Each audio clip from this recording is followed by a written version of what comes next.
ह्या विजयी सभेसाठी जमलेल्या सर्व माझ्या मतदार बंधू भगिनींचे मी मनापासून आभार मानते की तुम्ही या ठिकाणी ह्या निवडणुकीचं नियोजन आदरणीय रामप्रसाद बोर्डीकर साहेब, आदरणीय अंकल यांच्या माध्यमातून झालं आणि नगराध्यक्ष म्हणून आपला चेहरा जो प्रताप भैयांचा या ठिकाणी होता आणि प्रचारादरम्यानच भैया मला विश्वास आला की तुम्ही निस्वार्थ जे एवढ्या वर्षापासून काम केलेलं आहे आणि या जिंतूरच्या मतदार बंधू भगिनींनी ठरवले की जातीपातीचं राजकारण ही मंडळी करत आतापर्यंत आलेली आहे, पण आम्ही त्याला आता थांबवणार आणि तुम्हाला निवडून देणार हा निश्चय मतदार बंधू भगिनींनी तुमचं नाव जाहीर झाल्यानंतरच केलं होतं. या राष्ट्रवादी पक्षाने आणि या राज्याच्या उपमुख्यमंत्री अजित पवारांनी या जिंतूरला प्रतिष्ठेची निवडणूक करून ठेवली, परंतु माझ्या 72 बंधू भगिनींनी या ठिकाणी दाखवून दिलं की आमचा विश्वास हा कमळावर आहे, आमचा विश्वास हा बोर्डीकर परिवारावर आहे, आमचा विश्वास हा प्रताप भैया देशमुखांवरती आहे. आणि आतापर्यंत मुस्लिम बंधू भगिनींना सुद्धा फक्त स्वतःच्या मतदानापुरतं वापरणाऱ्यांना सुद्धा ही चांगली चपराक मुस्लिम बंधू भगिनींनी दिलेली आहे. आणि म्हणून आज आपल्या सगळ्यांच्या साक्षीने सांगते की जे निवडणुकीच्या वेळेस मी शब्द दिले होते, जे ह्या जिंतूर शहरासाठीचं माझं स्वप्न आहे ते पूर्ण केल्याशिवाय ही दिदी तुमच्या पुढे येणार नाही. आज खास करून या प्रभागाच्या आपल्या पिंटू चव्हाण आणि संदीप अप्पा लकडे यांच्यावरती सुद्धा विश्वास ठेवून ज्या मतदार बंधू भगिनींनी अनेक धमक्या आल्या, अरे धमक्याला घाबरत नाही, ते बोर्डीकरांचे लोक आहे, त्यांचे सुद्धा विशेष करून मी आभार मानते की तुम्ही सर्वांनी आमच्यावर विश्वास ठेवला आणि या जिल्ह्यामध्ये सुद्धा तुमच्या सगळ्यांच्या आशीर्वाद आहे.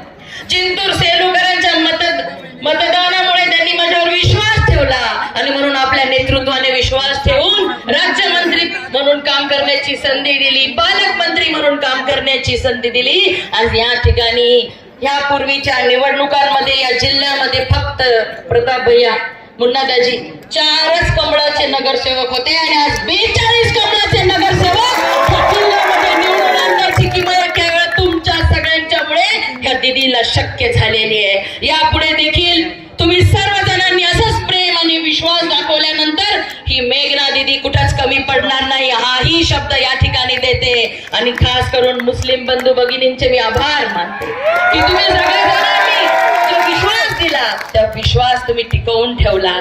आणि आम्ही कधीच पूर्ण बोर्डीकर परिवाराने कधीच हिंदू मुस्लिम भेदभाव केला नाही, कधी आमच्याकडून कुणाचं नुकसान होईल असं काम कधी केलं नाही आणि यापुढे सुद्धा ही बोर्डीकरांची लेख कधीच तसं काम करणार नाही. करेल तर त्या कुटुंबाचं भविष्य उज्ज्वल व्हावं, त्या कुटुंबामध्ये काहीतरी चांगलं व्हावं यासाठी सातत्याने करेन. आणि जेवढे शब्द आपण दिले होते भैया आणि मुन्नादाजी आणि सगळेच माझे सहकारी, सगळ्या माझ्या तरुण बंधू भगिनींना तुम्ही या ठिकाणी नगरपालिकेमध्ये पाठवून माझा आणखी जबाबदारी वाढवलेली आहे की एवढा विश्वास तुम्ही दाखवलेला आहे. आणि या सगळ्यांच्या सोबतीने आपल्या जिंतूर शहरात काय सांगितलं, बारामती, अरे बारामतीपेक्षा चांगलं शहर आहे जिंतूर करून दाखवू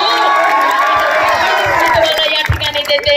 आणि परत एकदा मनापासून आपल्या सगळ्यांचे आभार मानते, धन्यवाद देते. और खास करके मुस्लिम बंधु भगिनी को भी आपकी भी मैं बहुत शुक्रगुजार हूँ कि आपने इस दीदी पे विश्वास रखा है और ये और विश्वास बढ़ेगा और प्यार बढ़ेगा और आने वाले दिनों में ये कोई हिंदू मुस्लिम नहीं कह पाएगा, सिर्फ और सिर्फ कमल के साथ और दीदी के साथ आप सब लोग रहेंगे, ये विश्वास मुझे है.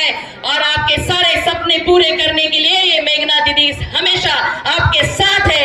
ये बोल के मैं आप सभी से यहाँ पे मेरे 2 शब्द खत्म करती हूँ क्योंकि सोनपेट वाले विजयी होके आ रहे हैं, पाथरी वाले विजयी होके आ रहे हैं, सेलू वाले विजयी होके मुझे मिलने के लिए आ रहे हैं. इसलिए आप सभी का शुक्रिया करती हूँ. सगळ्यांचे मी परत एकदा धन्यवाद मानते, मनापासून आभार व्यक्त करते. आणि जे शहराच्या सुंदरतेमध्ये शहर सुरक्षित, सुशिक्षित, आनंदी व्हावं यासाठी करता येईल ते सगळं करण्याचा शब्द देते. धन्यवाद. जय हिंद, जय महाराष्ट्र.